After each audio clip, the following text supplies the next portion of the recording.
Welcome to Range Report 1 on the Marlin 982. It's the gear tester here. The Marlin 982 is an awesome little 22 Magnum bolt action rifle. This particular one that you see in front of you is not mine. It's a friend of mine who was kind enough to allow me to borrow it.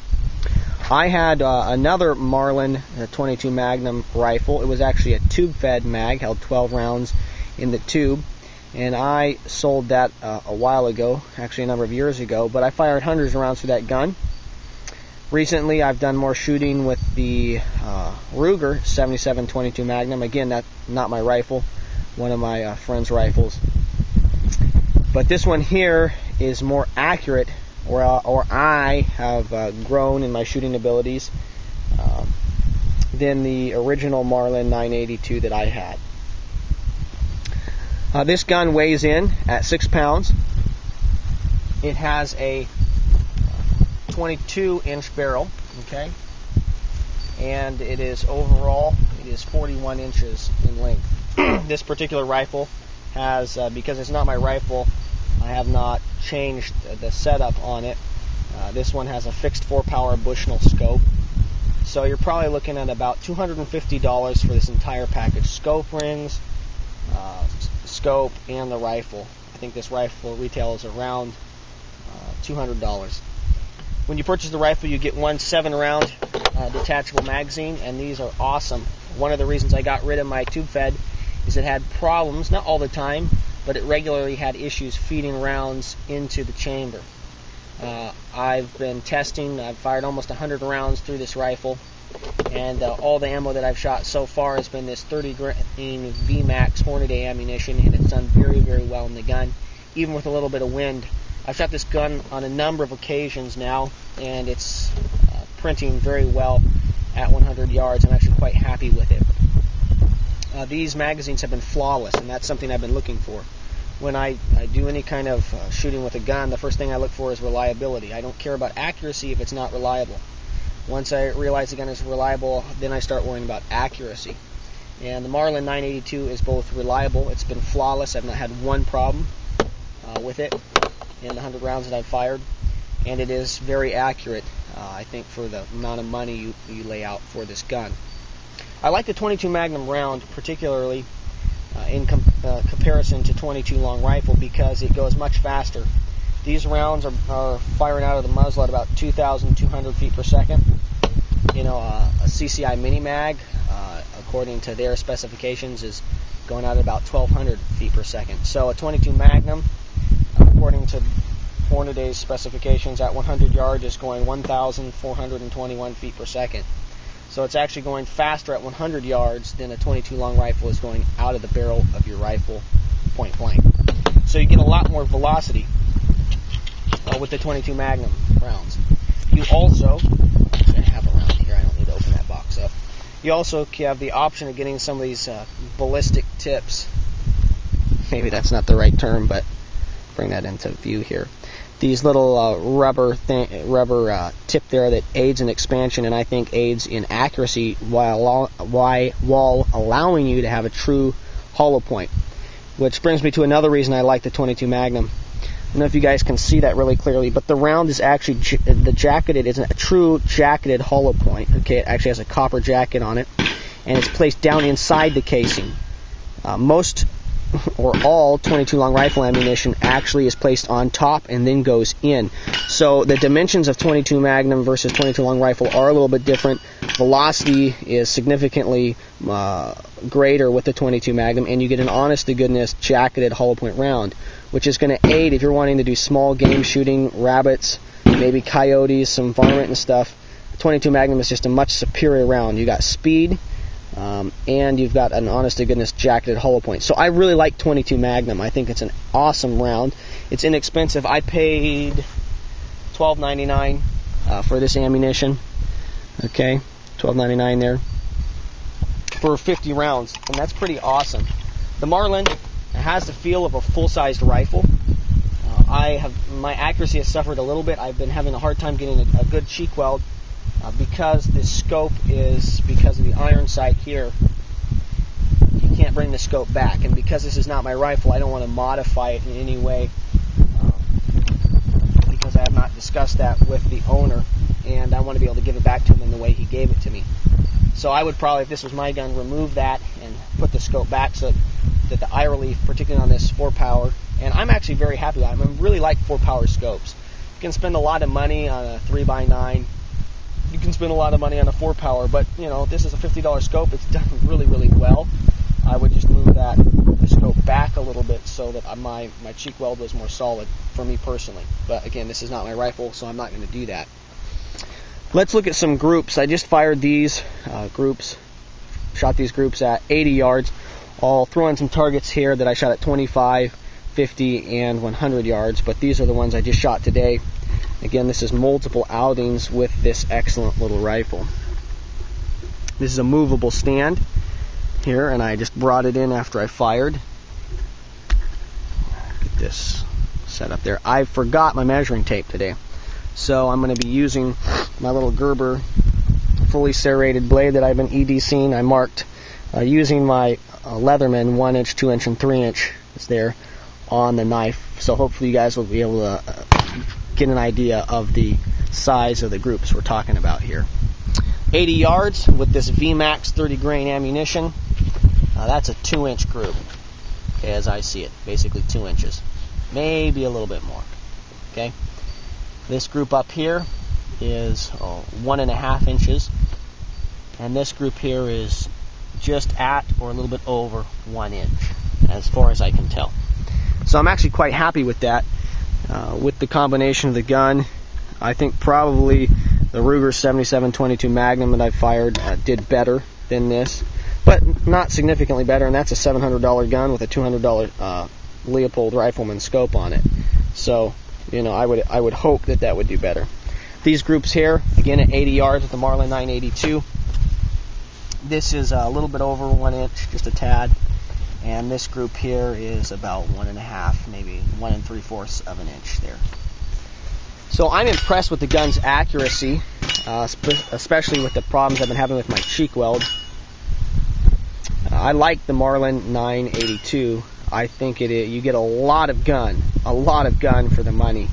I really, really like the magazines, and that was something I was really worried about. If these magazines hadn't fed well, I probably might not even be doing this review. But this magazine that it came with, the owner didn't have the 5-round, just the 7-round. I like the witnessing holes. I like the fact that you have about 3 rounds there, and you have a full 7 rounds when you see this red base plate, or I don't know what you want to call that, but that red plastic piece there. When you see that down there, it may not be plastic. It may be painted. I think it's painted metal actually. When you see that down there, you have a full 7 rounds ready to go. And that's actually, in some ways, nicer than the Ruger rotary magazines, because you don't know whether you have 2 rounds or a full 9 rounds. So the Ruger does give you more rounds, 2 more rounds, but, these are $15. The gun is $200. You throw whatever optic you want on it. It's probably a better deal than the Ruger 77-22 Magnum, even though I really love that rifle. That's kind of my dream 22 Magnum rifle. I've got range reports up on that and a tabletop review that I'm working on as well. Okay, so here are the targets that I shot on another outing with the Marlin 982 at 25 yards. Okay, these are 25 yards. I was zeroing the rifle because it had not been zeroed with the load of choice, my Hornet A 33 grain VMAX ammo. So again, I'm going to use my knife here with the markings to show you. 25 yards, we got under 1 inch. Okay, significantly under 1 inch. This is the next group that I shot. That's about 1.5 inches, maybe a little bit more than 1.5 inches. And then down here, I was getting it zeroed in a lot better as I was adjusting the scope, and that's probably a little bit over 1 inch, but right where I wanted to be hitting, not off. I would point your attention out to this number 2. After I got the gun zeroed at 25 yards, I zeroed it out at 50 and then got it zeroed at 100. And then I shot this group here at the 2. That's 3 rounds, significantly under 1 inch, maybe 1/2 inch. At, again, 25 yards, but I was realizing how accurate the gun was as I was shooting here. And I think the Marlin 982 has a lot of accuracy for not that much money. These are some targets at 50 yards. Okay. This group here, definitely under an inch. This group here, right at an inch probably. And this nice little group of 3 there. An inch, maybe a little bit over an inch there. Okay. 50 yards. Didn't end up shooting this target at 50 yards, but it was up there. Here's some groups at 100 yards. But before I deal with those, let's look at some. I have some dirty bird targets that I fired. I love these Birchwood and Casey dirty birds, especially when you're zeroing a rifle. This is a group at 50 yards, definitely under an inch. So I was very impressed with the Marlin as I fired it. Then we have some groups here at 100 yards. Mark them there.